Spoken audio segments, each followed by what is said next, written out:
तरह की बात हमारे अंदर है और सुनने के बाद अगर वही आशंका बनी रहे तो जो बात हमें समझनी चाहिए या जो बात हम समझना चाहते हैं वो समझने से रह जाती है।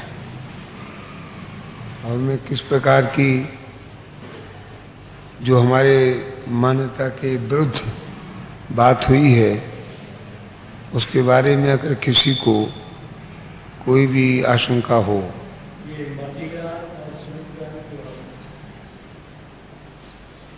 मति ज्ञान शुद्ध ज्ञान ये तो ज्ञान के भेद हैं। मति ज्ञान शुद्ध ज्ञान तो अभी पंचम काल में भी इसके साथ में है। अवधि ज्ञान माने पर ज्ञान नहीं है। इसको भी अवधि ज्ञान, मति ज्ञान, श्रुति ज्ञान और अवधि ज्ञान ये देवों को नारकियों को होता ही होता है। मनुष्य गति में अभी दो ज्ञान हमको मिलते हैं, एक मति ज्ञान एक श्रुति ज्ञान। और मनःप्रय ज्ञान जो है मुनिराजों के हिस्से में जाता है और केवल ज्ञान तो केवलियों के हिस्से में आता है। इसलिए हमारे पास दो ज्ञान हैं, मति ज्ञान और श्रुति ज्ञान। इन दो ज्ञानों की विशेषता ये है कि हम इसी में केवल ज्ञान की प्राप्ति कर सकते हैं। और पंचम काल में केवल ज्ञान की प्राप्ति नहीं होती है तो केवल ज्ञान में किस प्रकार का मार्ग है और कैसे चला जाए, कैसे उसके अंदर पहुँचे हम, इन दो ज्ञानों में उसकी सामर्थ्यता है कि वो ये दो ज्ञान हमें केवल ज्ञान की प्राप्ति कराने में समर्थ हैं। अन्य ज्ञान की, मनःप्रय ज्ञान की या अवधि ज्ञान की कोई आवश्यकता नहीं है। इसमें केवल ज्ञान प्राप्त करने के लिए दूसरे ज्ञानों की कोई आवश्यकता नहीं है। दो ज्ञान ही केवल ज्ञान ले आती हैं। जैसे एक दृष्टांत में पहले एक बताया था, एक बालक था, बहुत सुंदर था और वो किसी खिलौने की दुकान पर गया, उसको खिलौना बहुत भा गया तो दुकानदार बालक पे रीझ रहा था, कितना सुंदर बालक है। और बालक जो था वो खिलौने पे रीझ रहा था। तो बालक ने पूछा ये खिलौना कितने का है? उन्होंने कहा तेरे पास कितने हैं? कि 2 रुपए में है। कि ले जा 2 रुपए में। क्यों बालक की ओर आकर्षक था वो। अब वो घर लेके गया, उन्हें कितने का लाए? तेरे पास तो रुपए थे ही नहीं। कि 2 रुपए का लाया? कि नहीं झूठ बात है। कि नहीं सच्ची बात है, 2 रुपए के ले आया। अब दूसरा बालक उससे ज्यादा होशियार था, चालाक था, वो 5 रुपए लेके गया, शायद 2 रुपए में नहीं मिले। तो वो भी गया तो वो भी सुंदर था। तो दुकानदार ने देखा कि ये बालक भी जो है ये खिलौने को चाह रहा है। तो उसने पूछा ये खिलौना कितने का है?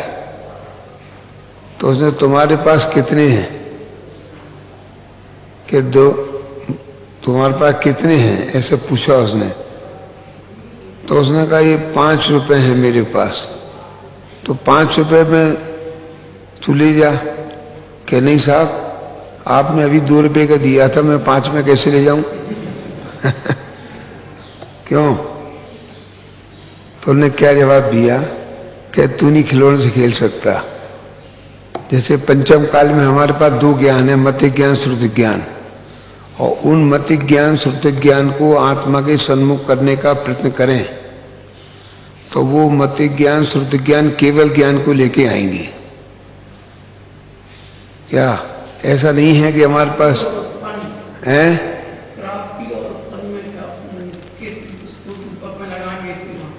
नहीं, जैसे हम चाहते हैं कि हमें अवधि ज्ञान हो जाए, मनःप्रय ज्ञान हो जाए तब आत्मा का भान होगा, सो बात नहीं है। ये बात समझानी है।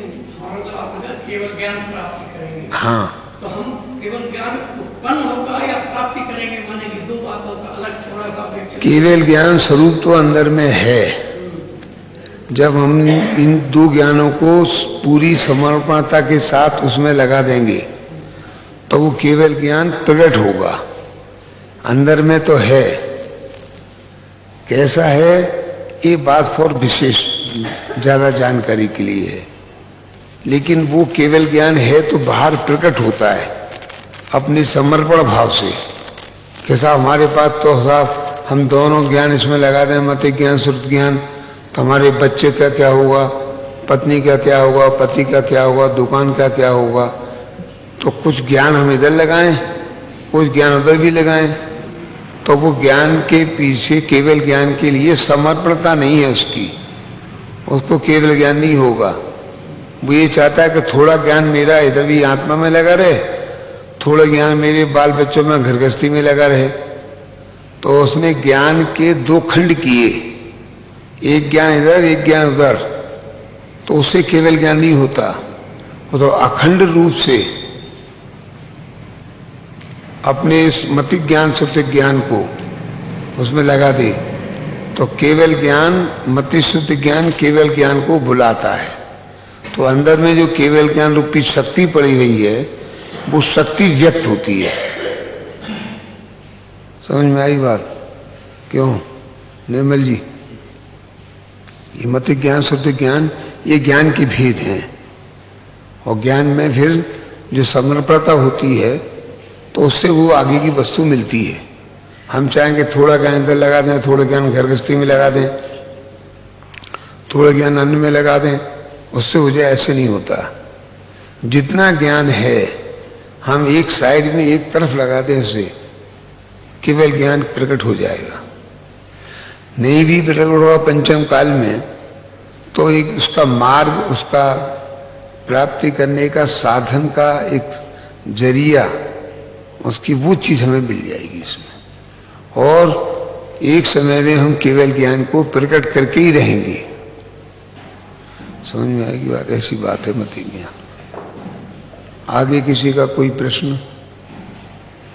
आपका प्रश्न था ना?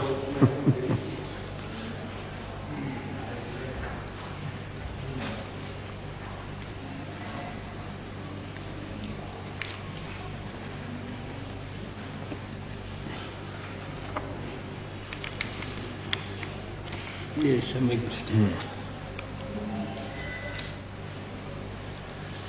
प्रश्न है यहाँ पर, सम्यक दर्शन प्रकट करने के लिए पहले प्रमाण ज्ञान से पुरुषार्थ करें अथवा ध्रुव ज्ञान के बल से करें, कृपया रीति समझाएं।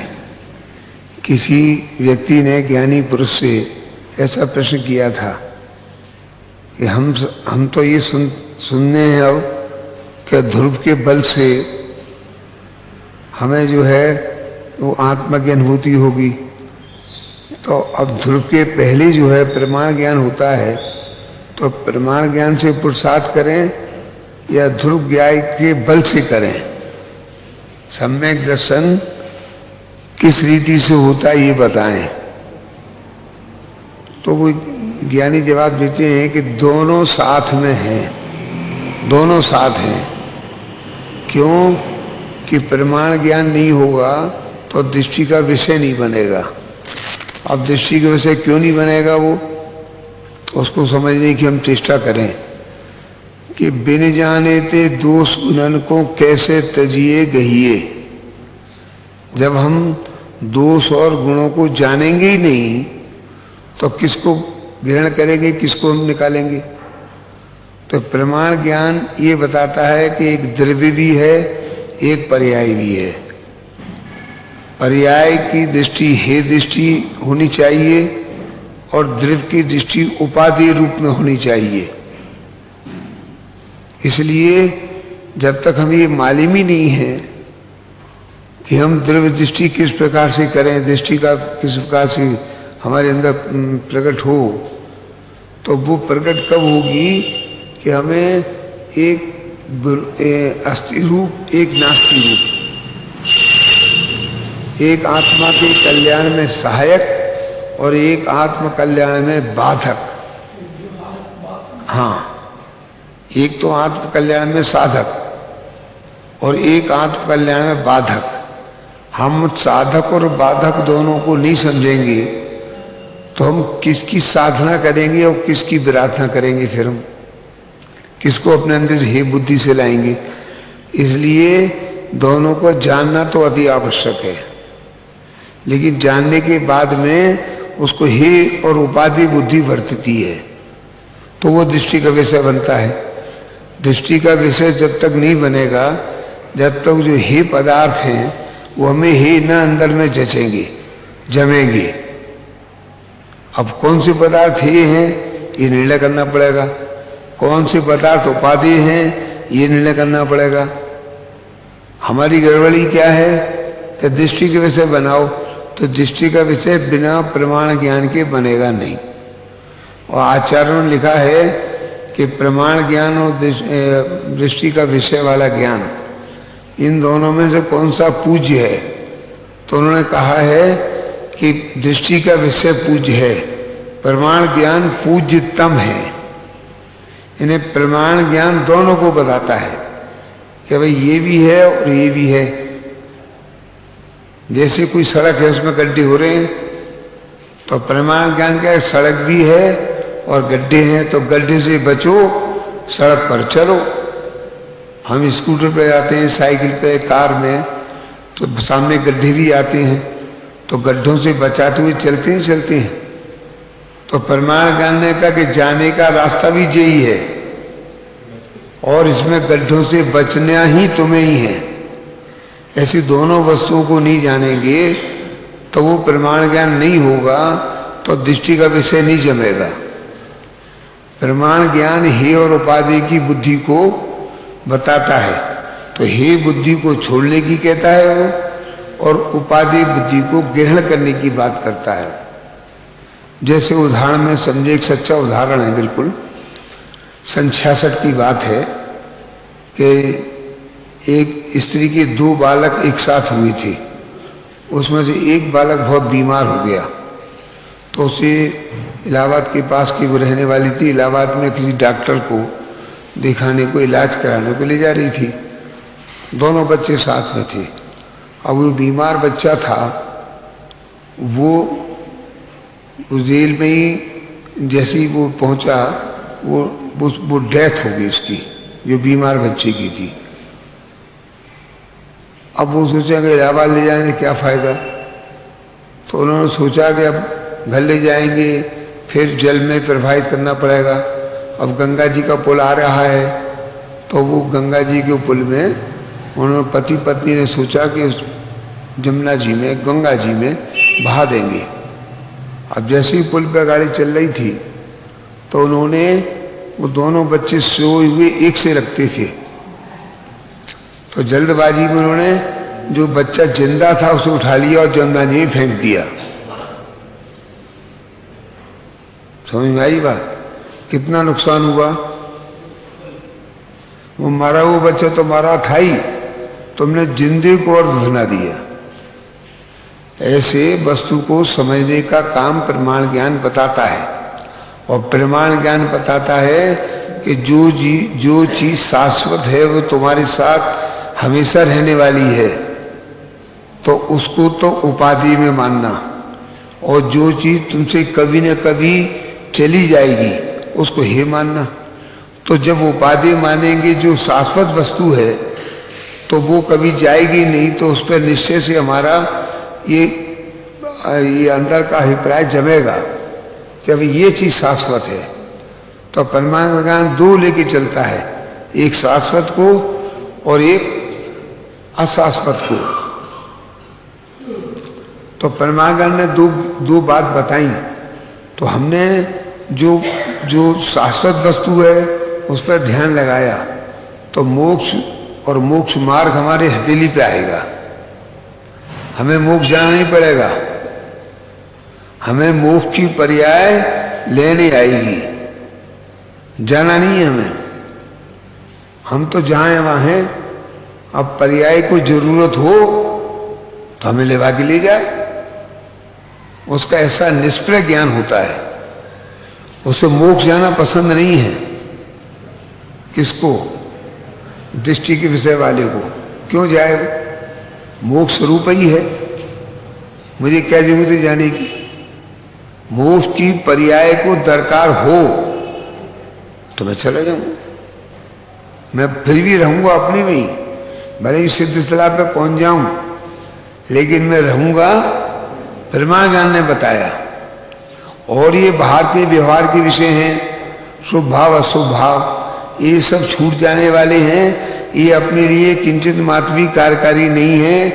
इनका ज्ञानी को भी विकल्प आता है, लेकिन विकल्प उसको उनका अंदर से हे बुद्धि से आता है, तो वो दृष्टि का विषय बनता है।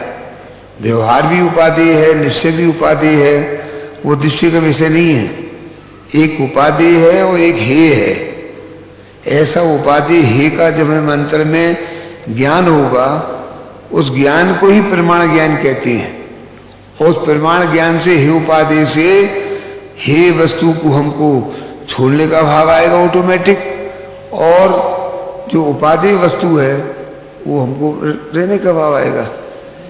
हाँ, अब एक प्रश्न इसमें यह है कि दृष्टि का विषय जो होता है उसमें पर्याय नहीं होती, क्योंकि पर्याय जो है द्वैत पैदा करती है। द्वैत माने कि मैं भगवान हूं, ऐसे अंदर में दो चीज को पैदा करने, तो दृष्टि का विषय होता है अभेद, उसमें भेद नहीं पड़ता। उसमें पर्याय को भी इतना गौण करना पड़ता है कि उस द्रव्य में पर्याय का अंश मात्र भी वस्तु नहीं है, अंश मात्र भी। लेकिन ज्ञान जानता है, वो ज्ञान जो है भेद विकल्पात्मक होता है, और दृष्टि जो है निर्विकल्पात्मक होती है। तो दृष्टि भेद को स्वीकार नहीं करती।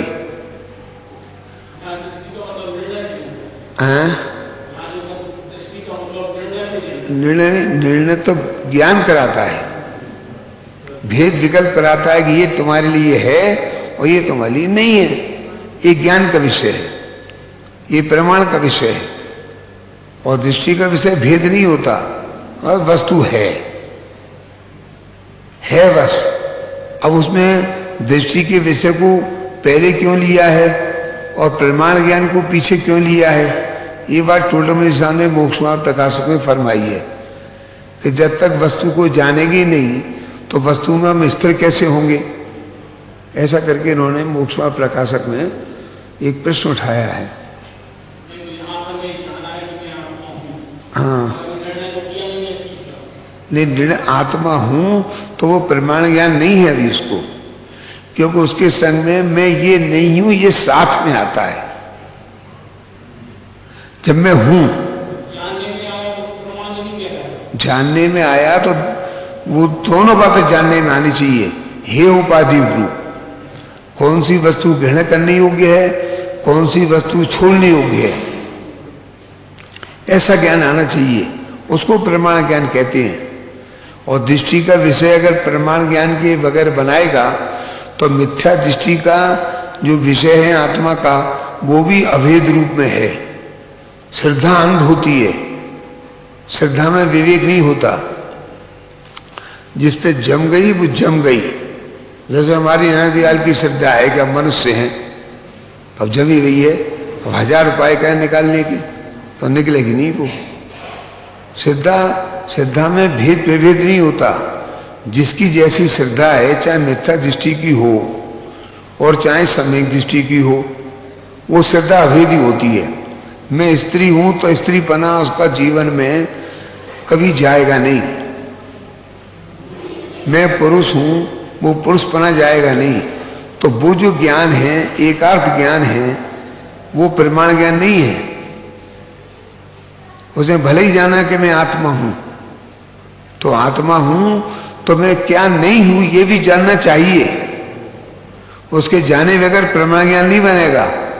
तो ज्ञान भेद विभेद करके वस्तु की स्थिति बताता है, और दृष्टि का विषय भेद विभेद नहीं करता। वो तो एकदम कैच हो जाता है उसको कि मैं यही हूं। नहीं, प्रमाण ज्ञान जब कहलाएगा कि अंदर में हम बने बनाए परमात्मा है और हमें मुक्त होना नहीं, हम तो मुक्ति ही हैं। अभी जो गुरुदेव का प्रवचन चला था 244 नंबर पर, मैं मुक्त स्वरूप ही हूं, तो ये तो उसने अपने को मतलब स्थायी रूप में मान लिया। मैं इससे बदलने वाला नहीं हूं। मुझे मुक्त होना नहीं है। मैं तो बहुत पहले से ही मुक्त था, लेकिन मैंने माना नहीं था श्रद्धा में। मैं मुक्त स्वरूप हूं और पर्याय में मैं मनुष्य हूं। मैं इंसान हूं, मनुष्य हूं, स्त्री हूं, पुरुष हूं, ये पर्याय में बात आई, लेकिन वो पर्याय की बात हे रूप में आनी चाहिए उसे। ये होते हुए भी मैं नहीं हूं ऐसा। प्रमाण ज्ञान दोनों का ज्ञान, हे उपाधि दोनों दृष्टि में आएंगे, उसका नाम प्रमाण ज्ञान है। एक बात को अगर आ गई ज्ञान में तो वो श्रद्धा रूप में आती है। श्रद्धा सम्यक भी होती है और श्रद्धा अंधी भी होती है। जैसे अपने मान रखा है कि हम दुकानदार हैं। अब दुकानदार हैं तो कभी ये नहीं मानते दुकानदार नहीं है, हम तो परमात्मा हैं। तो वो दृष्टि का विषय बना अंधश्रद्धा का, मिथ्या का बना वो।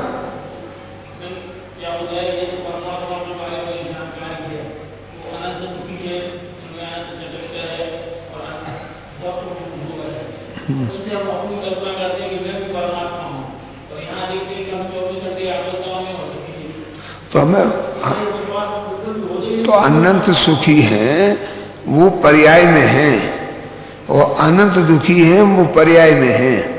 उसे द्रव्य का कोई संबंध नहीं है। द्रव्य कभी अनंत सुखी और अनंत दुखी होता ही नहीं है।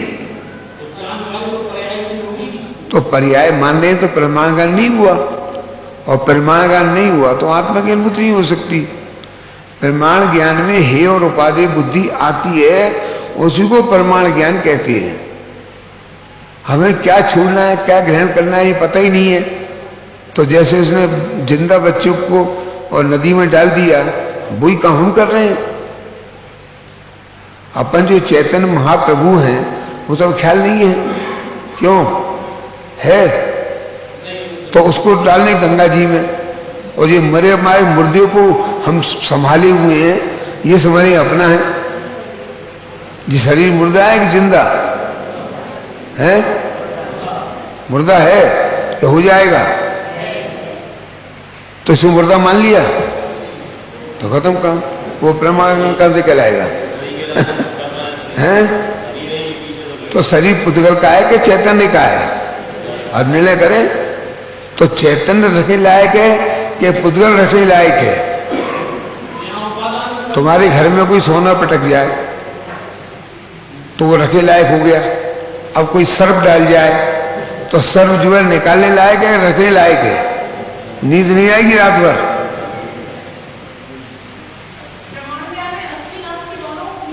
हाँ, प्रमाण ज्ञान में अस्थि में नास्ति आ जाती है। जैसे लोग, हाँ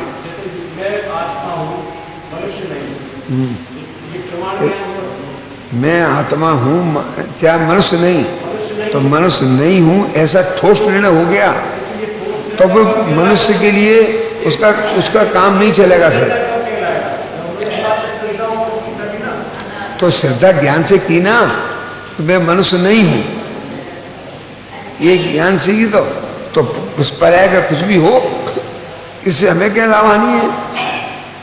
लेकिन ये पर्याय हमारी है, और इसके दुखी सुखी से हम दुखी सुखी होते हैं।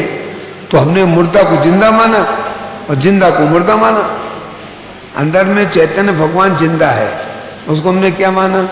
अरे होगा, ठीक है, भगवान की बात है, ठीक है।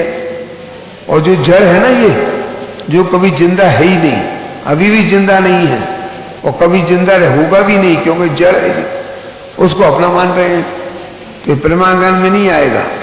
अब एक प्रश्न यह है कि वो अनेकांत में है, जो प्रश्न आया था अभी कि अनेकांत से, जैसे कि हम अस्थि की विवक्षा करें, उसके ऊपर जरा ध्यान दें, तो उसमें नास्ति ऑटोमेटिक होती है। जैसे उदाहरण में समझें, जैसे हमारे रसोई घर में नमक रखा है तो हमें ऐसा लगता है नमक है, उसी समय हमारे ज्ञान में ये बात है कि अन्न नहीं है जी, मिर्चें नहीं है, हल्दी नहीं है, जीरा नहीं है, कहना नहीं पड़ता। लेकिन एक बात ख्याल में आई तो अन्य चीजों की उसमें नास्ति हो गई, हुई कि नहीं हुई? हाँ, विचारों से काम नहीं चलेगा। हाँ, विचार को उसमें अस्थि नास्ति रूप में लाना पड़ेगा। विचारों से काम नहीं होता, विचारों से काम हो गया होता। हाँ हाँ, तो हमने जान लिया कि हम आत्मा अन्य नहीं है, तो ऐसे ही आएगा। अनेकांश से जाना जाएगा कि कभी भी हम शरीर रूप नहीं हुए, किसी शरीर में आज तक गए नहीं, और आज भी किसी शरीर में नहीं है। हम तो हम में हैं और शरीर शरीर में, पर में, ऐसा अनेकांश से जान लिया। जैसे उदाहरण में समझा, थोड़े गहराई में जाए इसकी, डीप में जरा। जैसे हमने आज खाना खाया, तो खाना जड़ है कि चेतन?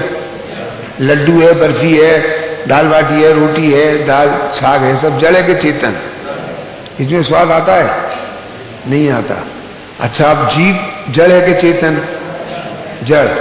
और शरीर भी जड़ है, तो जड़ ने जड़ को खाया, तो स्वाद किसको आया? हाँ, तो क्या परिणमन हुआ कि उस समय हमारे आत्मा की स्थिति इसी प्रकार की योग्यता वाली थी, उसका ज्ञान हुआ। ये शरीर, लड्डू, बर्फी, जवान, ये सब निमित्त बने उसमें। प्रत्येक समय में आत्मा अपने को जाहिर कर रही है कि न जड़ से स्वाद आया है, न जड़ को स्वाद आता है। समझ में आ गई बात? जैसे कि कढ़ाई में आप हलवा बनाओ, उसमें करेछुली होता चम्मच, उसमें घुमाओ, तो करेछुली को, कढ़ाई को या तवे को कितना स्वाद आएगा? क्यों नहीं आएगा? जानते हैं ये जड़ है। ऐसे ही वर्तमान के शरीर को हमने मुर्दा या जड़ माना प्रमाण ज्ञान से, तो नहीं माना तो झूठा ज्ञान है हमारा। सम्यक ज्ञान नहीं होगा, उससे आत्मा की अनुभूति नहीं होगी। प्रतिक्षण आत्मा का अनुभव हो रहा है, उसमें निमित्त कोई भी वस्तु पड़ रही है। एक समय भी ऐसा नहीं है जब इस जीव को आत्मा का अनुभव, आत्मा ज्ञान नहीं होता। बाल को प्रति समय, हर समय आत्मा के ज्ञान का ही अनुभव हो रहा है। लेकिन मानता है कि आम में से स्वाद आया, आम जैसा, क्या आइसक्रीम में से आइसक्रीम का स्वाद आया, लड्डू में से लड्डू का स्वाद आया। ये मान्यता बिल्कुल झूठी है, और मानते हम यही है। स्वाद उसमें से आता है, तो स्वाद अंदर से आता है कि बाहर से आता है? हाँ, तो नमक का परिणमन को उत्पाद काल है, उसमें उसका स्वाद आता है। नमक से नमक जड़ के चेतन, और ये स्वाद लेने वाला जड़ के चेतन। तो स्वाद किसको आया? कि अंदर के परमात्मा को आया। और परमात्मा की उस समय इस प्रकार की स्थिति का उदय था, उससे आया। और एक एक क्षण में उसका उदय बदलता रहता है, उसकी उपादान की योग्यता। तो स्वाद तो आता है उसका, और मानते हैं हम लड्डू बर्फी नमक में से। स्वाद नाम का अंदर में जो अनंत गुण है, उसमें निरंतर उसका वेदन करना, उसके अंतर आत्मा में गर्भ में पड़ा हुआ है, और निरंतर स्वाद उसी का आता है। हाँ, तो फिर स्वाद आने का काल नहीं है उस समय। वो तो जिस समय उसका परिणमन काल होगा, जैसे हम खाना खा रहे हैं और बहुत स्वादिष्ट खाना खा रहे हैं, अभी इनकम टैक्स वाला छापे वाला आ गया, तो वो कहाँ स्वाद रहा? या स्वाद आता हो तो, या कोई बच्चा छत पे से गिर जाए, या और कोई काम हो जाए, तो कहाँ गई हमारी वो वृत्ति खाने की? अब स्वाद क्यों नहीं है खाने में से आ रहा? बच्चा गिर गया, दूसरे उठाने गए, तो जैसा लड्डू बर्फी में स्वाद आ रहा था, और बच्चे की आवाज आएगी गिर गया, तो उस समय वही स्वाद आएगा कि अन्यथा से आएगा? तो वस्तु तो वही लड्डू बर्फी है, फिर स्वाद बदला क्यों? इसका मतलब उसमें स्वाद नहीं आता। अंदर में ज्ञान की परिणति का स्वाद आता रहता है, और मानता है कि इसमें स्वाद आया। उपयोग तो जीव पर लक्षण है। अब जिधर मुड़ जाएगा। अब वो सही बात पे आ जाए तो उपयोग वो काम करने लगेगा, गलत में आ जाए तो गलत काम करने लगेगा, गलत स्वीकार करेगा। अब हम मनुष्य हैं, जो हम उपयोग लगाते हैं तो गलत है कि सही है? गलत है। अब कब छूटेगा ये? कभी नहीं छूट पाएगा ये, है ही नहीं तो छूटेगा वो, ऐसे छूटने वाला नहीं है वो, इतनी सरल बात नहीं है। अगर इतनी सरल बात होती और ये बात तीर्थंकरों के समय में भी सुनी थी और हम स्वीकार कर लेते तो इस कलंक काल में, पंचम काल में जन्म नहीं होता।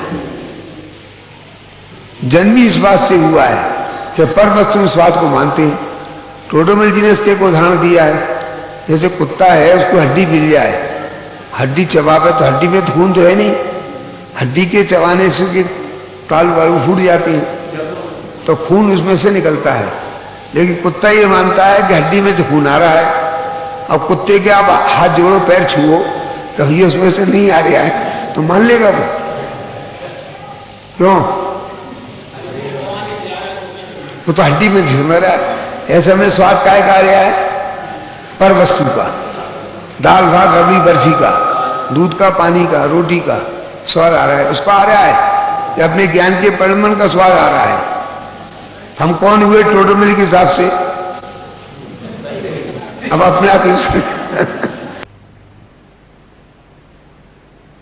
और उसी प्रकार का बाहर में उचित निमित्त न हो, ऐसा हो नहीं सकता है। जब अंदर के परिमल का इसका ऐसा काल पकता है तो निमित्त भी उसी के अनुसार, उसी की योग्यता से मिलता है। अब इन गहरी बातों को, गंभीर बातों को हम समझना नहीं चाहते हैं।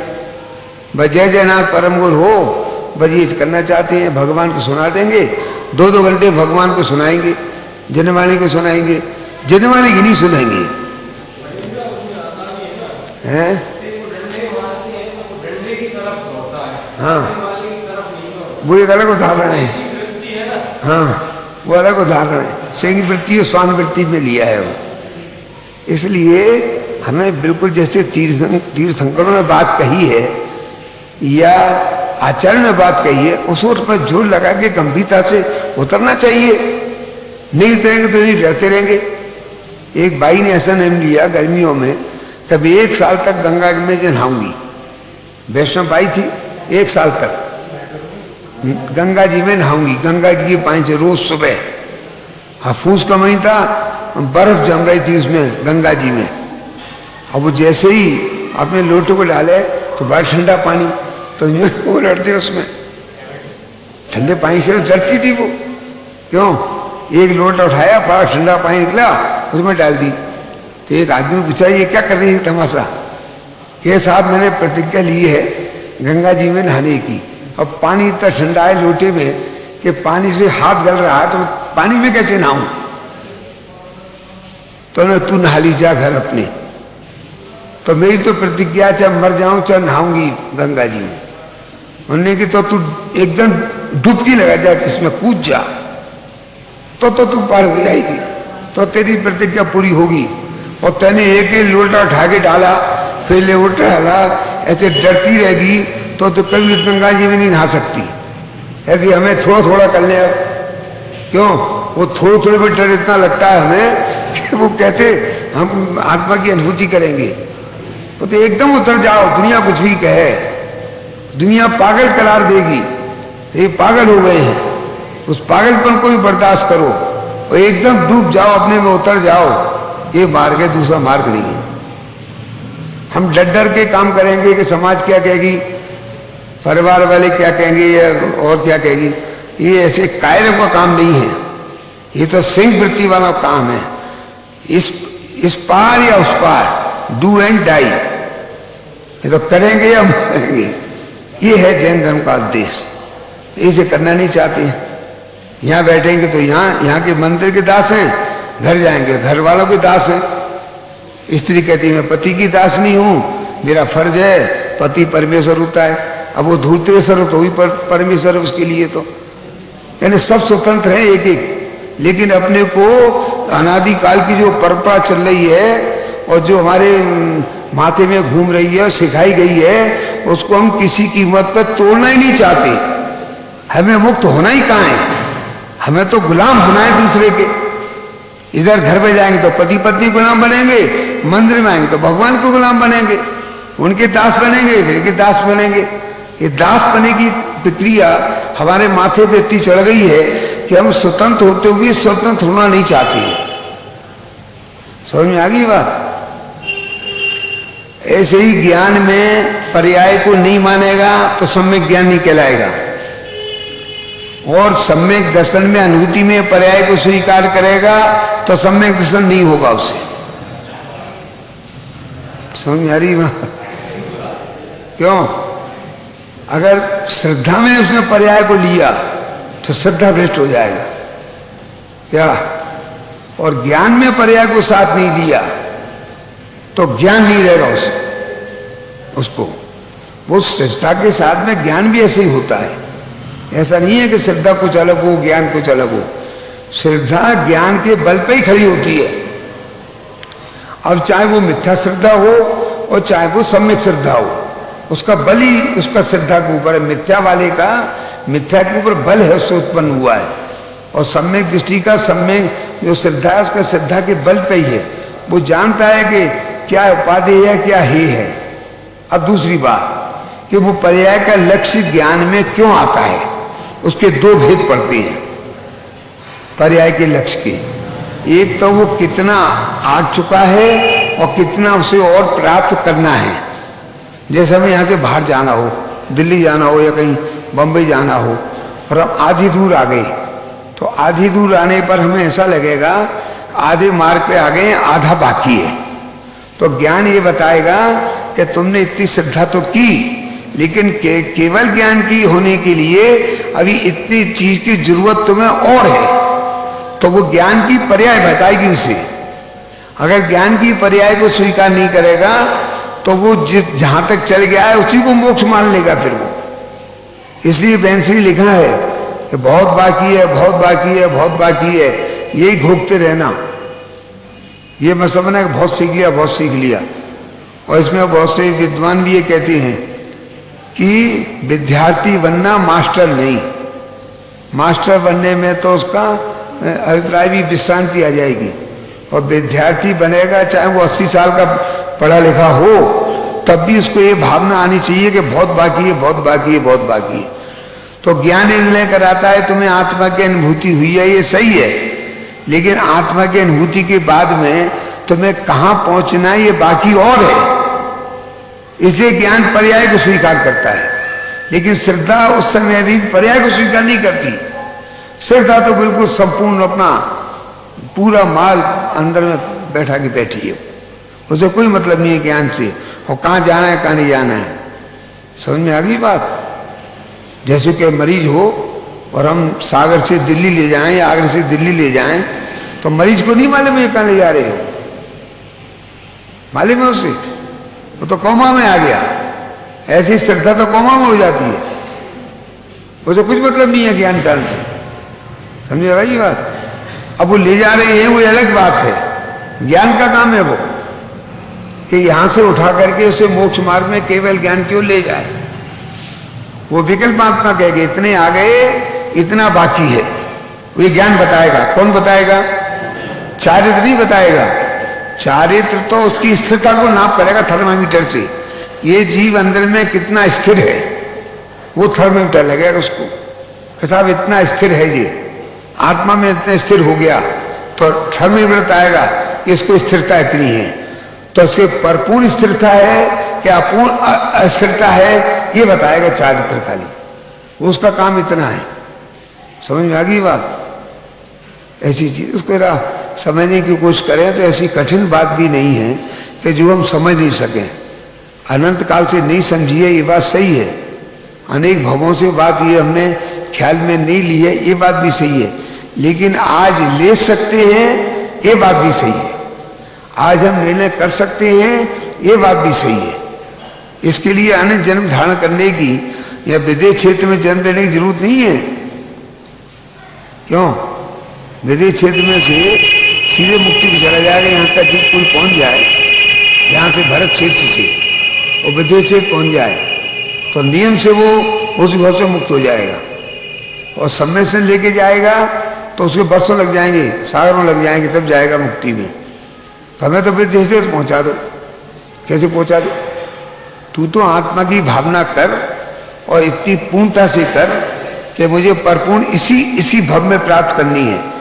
अब वो पर्याय का स्वयकाल नहीं पका और वो पर्याय नहीं आई सम्मिक्षण की, लेकिन भावना बहुत प्रज्वलित है उसकी। अभी हो तो अभी हो जाए, कल होनी हो तो आज ही हो जाए, आज होनी हो तो अभी हो जाए। ऐसी भावना वाले का शरीर छूटता है तो वो जीव सीधा विदेह क्षेत्र पहुंचता है। सम्मिक्षण हो जाएगा उस काल में तो वो स्वर्ग जाएगा और देवगति में जाकर के सागर को आई पड़ेगी। वहां तो उसे वो विदेह क्षेत्र में तो 11 वर्ष की उम्र में मुनि हो जाएगा वो। और हैं इसमें स्त्रीलिंग है, लेकिन स्त्रीलिंग अगर उसको शुद्ध आत्मा की भावना है तो वो सौधर्म इंद्र वगैरह जो इंद्र होते हैं सम्यक दृष्टि एक भवतारी उनके पत्नी बनती है। वो जिसको इतनी मंद कसाय पड़ती है कि मैं तो आत्मा ही हूं, अन्य नहीं हूं, तो भले वो गुलस्थान आगे न चढ़ सके, 7वें गुलस्थान में न पहुंच सके, 6ठे गुलस्थान में न पहुंच सके, तो 5वें गुलस्थान में आने में उसका कोई निषेध नहीं है। और 5वें गुलस्थान का जीव जो है वो या तो 5वें गुलस्थान में आता है तो स्त्रीलिंग छिद जाता है सम्मिक्षण होने से, अब नहीं भी छिद पाता है, इतनी मंद कसाय होती है, तो वो देवांगना बनती है वहां इसकी देवों की। और वो देवों के उपदेश से उसको वहां आत्मा की अनुभूति सम्मिक्षण हो जाता है। तो 40 लाख नील देवांगनाएं जब मुक्ति को प्राप्त हो जाती हैं तब वो सम्यक दृष्टि देव जो अपनी देवांगनाओं को समझाता है, उसका 40 लाख नील देवांगनाओं के बाद नंबर आता है मुक्ति जाने का। समझ में आई बात क्या? क्योंकि देवियों की आयु होती है पल्लियों की, 1 पल की, 2 पल की, 5 ज्यादा 5 पल की, इससे ज्यादा नहीं होती है। और देवों की आयु होती है सागरों की, तो एक सागर में 10 कोड़ी पल्ले होते हैं। कितने? अब तुम्हें आश्चर्य लगेगा। अब दिखा लो आप तारा स्वामी का ग्रंथ आज ही पढ़ा था मैंने, उसमें एक सागर में 10 कोड़ी पल्ल होते हैं। अब देवांगनों की आयु कितनी होती है? 1 पल्ल की, 2 पल्ल की, 3 की, 5 की, बस। तो देह तो छूटेगी, लेकिन देह छूटने से पहले उसने आत्मा की अनुभूति कर ली, तो यहां मनुष्य पर्याय में जन्म होगा उसका, स्त्री पर्याय छूट जाएगी, मनुष्य पर्याय जन्म होगा तो उसी भव में वो मुनि हो जाएगा वो जीव, उसी भव से मुक्ति हो जाएगा। और देव का नंबर कब आएगा बाबू जी? जब उसकी 40 लाख देवांगनाएं पल्लियों की आयु धारक जब मुक्त हो जाएंगी तब देव का नंबर आएगा। तो देव अच्छा रहा कि देवांगनाएं? मैं आपसे पूछता हूं,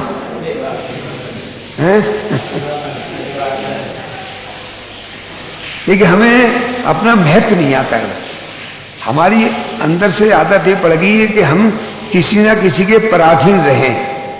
स्वाधीनता का हमने स्वाद नहीं चखा है अभी, पराधीनता का स्वाद चखा है हमें। किसी न किसी के आदि रहना, चाहे पति के आदि रहना, चाहे बच्चों के आदि रहना, चाहे माँ बाप के आदि रहना, चाहे सास ससुर के आदि रहना, ये आधीनता गुलामी की हमारे माथे पे इतनी चढ़ गई है कि वो छूटती नहीं है। और वो छूटने में ऐसा डर लगता है कि जैसे कोई हम बिल्कुल ही बेहाल हो जाएंगे, फिर हमारा क्या होगा, ऐसा लगता है। अब भैया पुरुषार्थ के लिए तो ये सब छोड़नी पड़ेगी। हम गुलाम नहीं है, कोई जीव किसी का गुलाम हो सकते नहीं है।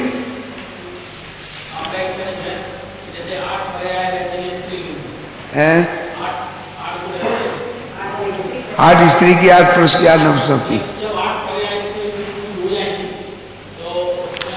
7 ही होंगी। 8 भी तो देवगति में होगी उसकी, 6 और 7 भी होगी उसकी। नहीं, वो नियम से जो अंदर में पहुंचेगा उसे वस्तु नहीं मिले, ऐसा हो नहीं सकता। हाँ, प्रश्न क्या है? हाँ हाँ हाँ, स्त्री की पर्याय है और अंतिम पर्याय हुई तो निवोध में जाना पड़ेगा। तो निगोद, क्योंकि उसका दूसरा भव स्टॉक में नहीं है। 2000 सागर जो 30 राशि के मिले थे समाप्त हो गए, अब कुछ नहीं है उसके लिए। वो चाहे तब पुण्य करे, चाहे ते मंदिर बनवावे, चाहे ते दान दे, चाहे ते उपवास करे, उसे नियम से निवोद जाना है। और सारा जितना पुण्य सब संक्रमण होकर के पाप रूप हो जाएगा उसका। हैं? किसकी?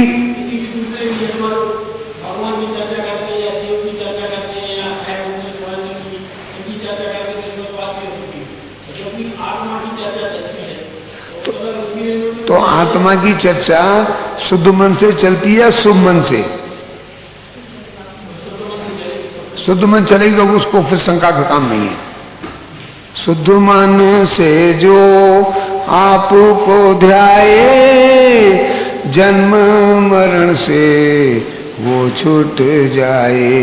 जय जय जय श्री आत्मनाथा, पढ़ समय सार नवाऊं मैं माथा।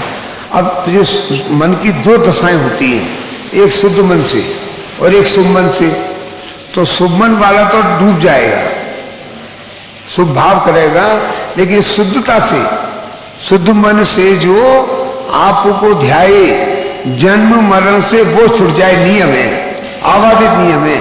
हमने शुद्धता को स्वीकार किया तो सम्यक्षण हमारी पर्याय में, इसी पर्याय में होके रहेगा। लेकिन हम शुभ मन से अगर प्राप्ति करना चाहेंगे तो मन के दो भेद तो ये हो गए, तीसरा भेद एक अशुभ परिणाम वाला होता है। तो अशुभ परिणाम वालों को तो छोड़ दो, जैसे हमारे आएंगे नहीं। अब दो रह गए, एक शुद्ध मन, एक शुभ मन। तो हम किसका सहारा पकड़ना चाहते हैं, शुद्ध मन का कि शुभ मन का? शुद्ध मन का मतलब यह है कि मन जल जाएगा, शुद्ध का, और शुभ का मन जिंदा रहेगा। और मन जल जाएगा तब आत्मा मिलेगी। शुद्धता का अर्थ यह है, कोयले को सफेद करना है तो साबुन लगाने से कभी सफेद नहीं होगा, चाहे ऊंचे ऊंचे साबुन लगा दो। तो क्या करें उसे? अगर सफेद करना है तो जला दो, तो जला देंगे तो सफेद ऑटोमेटिक होगा कि नहीं होगा? ऐसे ही शुभ मन को भी जला दो। किसको? जो शुभ भाव आते हैं जला दो उसे। हाँ, और वो भी शुद्ध मन में जाने का विकल्प होगा, लेकिन वो विकल्प निर्विकता को ले जाएगा, प्राप्त कराएगा। शुद्धता को प्राप्त करने का जो साधन बनाया, तो उसका जो निमित्त बनेगा, उसका जो साधन बनेगा, वो उसी जाति का, उसी प्रकार का बनेगा। वो फेल नहीं हो सकता कभी भी। समझ में आई बात? और शुभ मन वाला आनंद दफा फेल हो जाएगा, और फेल होते आए हैं। शुभ मन से ही हम देवगति में गए हैं, अनंत बार, और बड़ी बड़ी पदवियां पाई हमने शुभ मन से, और फिर जो कुछ वही है। और शुद्ध मन से क्या होगा कि मन ही नहीं रहेगा। तो मन नहीं रहेगा तो ऑटोमेटिक शुद्ध है, क्यों? मन की अशुद्धता से शुद्धता में अशुद्धता आती है। ये मन हमारा निकल जाए या मन की आराधना करना छोड़ दें तो शुद्धता रह जाएगी। जैसे गेहूं में कंकड़ पत्थर भी होते हैं, ऐसे होते नहीं होते हैं। अब आप कंकड़ पत्थर को निकाल दोगे तो शुद्ध गेहूं रह जाएंगे। अब आपको भानी नहीं है, कोई बच्चा लेके थाली बैठ जाए, माँ के हिसाब से देखा देखी, उसे पता ही नहीं है कि कंकड़ क्या होते हैं, गेहूं क्या होती है। नकल करेगा वो गेहूं के बीनने की, और गेहूं निकालता जाएगा, कहीं कंकड़ भी निकाल देगा, तो क्या लाभ होगा उससे? ऐसे है ना, नकल की भी अकल नहीं है हमें। वो कम से कम थाई लेके बैठता तो है। हम तो भगवान की बात को सुनने को टाइम ही नहीं हमारे पास। इतने घरगृहस्थी के काम है हमारे पास कि हमें मरने की फुर्सत नहीं है। एक आदमी से मैंने कहा था, भाई सुबह स्वाध्याय चलता है, तुम आया करो। बोला तुम अपनी बातें कर रहे हो, जब मरने की फुर्सत नहीं है स्वाध्याय में कब आएंगे? अब लोग इस बात को कहने लगे हैं, इतने कार्य हो गए, इतनी फैक्ट्री हो गई हैं, इतने मकान दुकान हो गए हैं कि उन्हें सांस लेने की फुर्सत नहीं है कि सांस कैसे लें। उन्हें मरने की फुर्सत नहीं है, और आत्मा चाहिए। हैं? हाँ, वो प्रसाद कुछ नहीं है, वो प्रसाद अपुरुषार्थ है। जगत का प्रसाद सब नीचे ले जाने वाला, नरक को ले जाने वाला पुरुषार्थ है। जितना पुरुषार्थ है सब फिजूल में, कोई कीमत नहीं है उसकी। हैं? कुछ नहीं जाए, क्या करें? और जो पुरुषार्थ करना चाहिए वो हम कर नहीं पा रहे हैं। अरे एक एक क्षण में आत्मा मर रहा है। यो भाव कर्म या भाव मरण सदियों से करता आया हूं। यो भाव कर्म या भाव मरण सदियों से करता आया हूं। एक एक क्षण में हमारा मरण हो रहा है। मुमरण होगा वो एक अलग बात है, यहां तो एक एक क्षण में मर रहे हैं हम। फिर दूसरी उसकी देखो आप उसमें पूजन में कि दिन रात सुवासु भावों से मेरा व्यापार चला करता, मानस वाणी और काया से आश्रम का द्वार खुला रहता। 24 घंटे क्या कर रहे हैं? कभी शुभ भाव, कभी शुभ भाव, कभी शुभ भाव। अब जिसमें शुभ और अशुभ भाव होता है, अगर तुम्हें आत्मा की प्राप्ति करनी है तो जिसमें होता है उसे हटा दो, जला दो उसे, तो क्या होगा? शुभ अशुभ भाव चले जाएगा। तो जिसमें शुभ अशुभ चलेगा तो शुभता रह जाएगी उसमें। समझ में आ गई बात? एक प्रकरण ऐसा वो अपना राजा सैनिक का है, पुण्याश्रम कथा को उसमें आया है वो। रानी चेलना थी, वो दृढ़ श्रद्धावान थी, सम्यक दृष्टि। और सैनिक जो था वो बौद्ध धर्म को स्वीकार करता था बौद्धों के मुकाबले में, और धर्म उसके हृदय में जमते ही नहीं थे। समझ में आई बात? तो सैनिक ने एक दफे कहा, हमारे बौद्ध साधु आए हुए हैं और इनको तुम ये भोजन कराना। और उसको आज्ञा का पालन करना था। तो भोजन में जब वो आए, उनके जूते थे तो जूते चप्पल पहनते थे वे, उन सबको ऐसी चक्की में पीस डाला और खीर में मिला डाला छेलना में। तो सैनिक ने ये कहा था कि हमारे जो साधु बौद्ध साधु हैं ये सर्वदर्शी हैं, सर्वदर्शी सर्वज्ञ हैं, ऐसा कहा। तो उन्होंने कहा ठीक है, उसने तो विरोध नहीं किया। लेकिन उनके जूते चप्पल पीस करके और खीर में मिला दिए, और खीर में इतनी खाण वगैरह ऐसी डाल दी गए, चप्पल जूते का पता ही चला उन्हें, वो खा गई। अब कुछ भी हो गई। समझ में आई बात? अब वो जिस पर निकले तो उन्होंने कहा कि हमारी चप्पल कहाँ है? चप्पल है। उन्होंने कि महाराज आप तो त्रका लग गए, सर्वज्ञ है, आपको तो वैसे ही मालूम होना चाहिए। कहना ही मजाकबाजी छोड़ो, बताओ चप्पल कहाँ है? एक साधु में उल्टी करो, चप्पल जूते सब दिख जाएंगे तुम्हें। ये तुम्हारी सर्वज्ञ ऐसी होती है। समझ में आई बात? तो राय सेन को बड़ा क्रोध आया कि हमारे साधु को बरिंदा की, हमारे साधु को जूते चप्पल खिला दिए, बदला लेंगे। उस बदले के कारण से वो यशोधर महाराज के सर्प में गले में सर्प डाल दिया उन्होंने। फिर उसकी कहानी नहीं कहनी है, लेकिन थोड़ी सी बात और कहनी है कि उसने एक समय पूर्व ये कहा था कि आज हमारे संग तो हमारे साधुओं को देखने चलो। तो देखने चलो तो ध्यान में लीन हो गए हैं।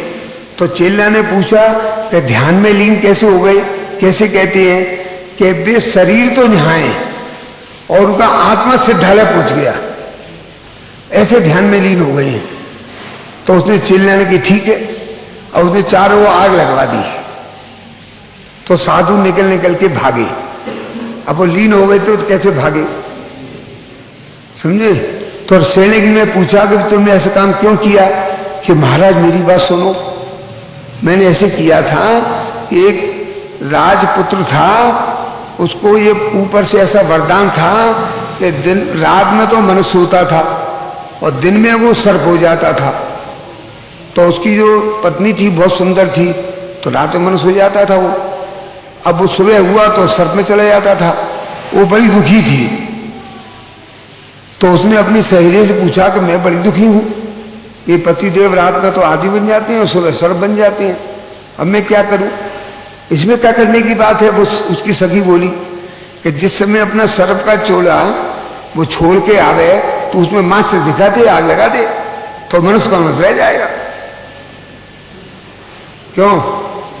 तो चिल्लाने से कही कि वो जिस पर वो रात हुई और जब सर्प में आने को हुआ तो सर्प का चूल्हा जल गया था और वो आदमी का आदमी रह गया। तो चेल्ला ने कही उनसे सैनिक से कि महाराज मैं तो समझा था अभी सिद्धोल में पहुंच गए हैं तो दोबारा मनुष्य में क्यों आवे दुखी होने के लिए, अब सिद्ध इनके चोरों को जला दो। समझे भाई बात? ऐसे जो जी ध्यान की लीन की बात करते हैं, ये बात कोई प्रमाणिक नहीं होती है। लीनता तो चारित्र का विषय है और हम चार समझते कोई मुनि हो जाए, कोई शराब, कोई इलक हो जाए, छुल्लक हो जाए, उसे चारित्रवान कहने लगते हैं। ये सर्वज्ञ भगवान की विपरीत बात है। चारित्र नाम उसका है स्वरूप में लीनता। अब कितनी लीनता हुई है, कितनी और बाकी करनी है, ये ज्ञान का विषय है।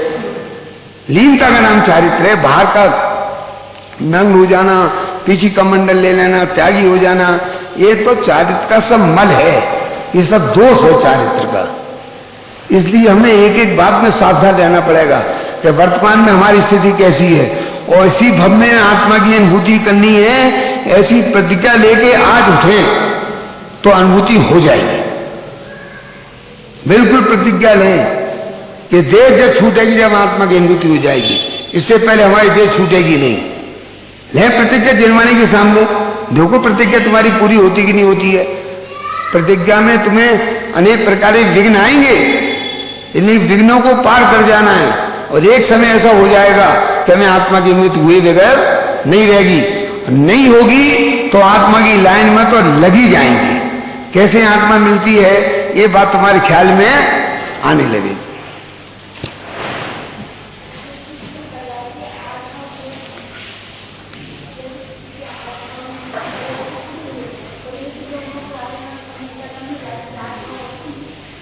क्या कहा? इधर आ जाओ पास में। हाँ हाँ हो जाएगी।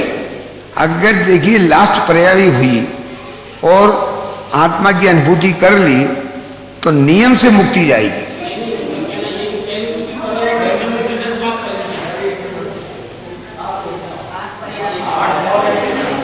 हाँ तो उसमें कोई ऐसा प्रश्न नहीं है। हाँ हाँ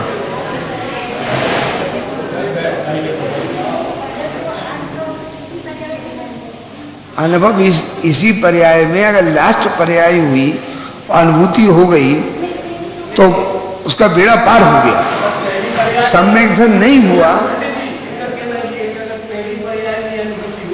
हाँ बहुत बढ़िया बात है, बहुत बढ़िया बात है। इसमें क्या बात है? हैं? हाँ फिर सात भवी चले जाएंगे, उसी भव से मुक्ति हो जाएगी। सात भवी नहीं होंगे हैं? पहले से ही काम हो गया, पर दूसरी क्या जरूरत है? हम खाना खाने जा रहे हैं और खाना हमारे घर पे आ गया, हम क्यों जाएंगे? उससे पहले ही मुक्त हो जाएंगे।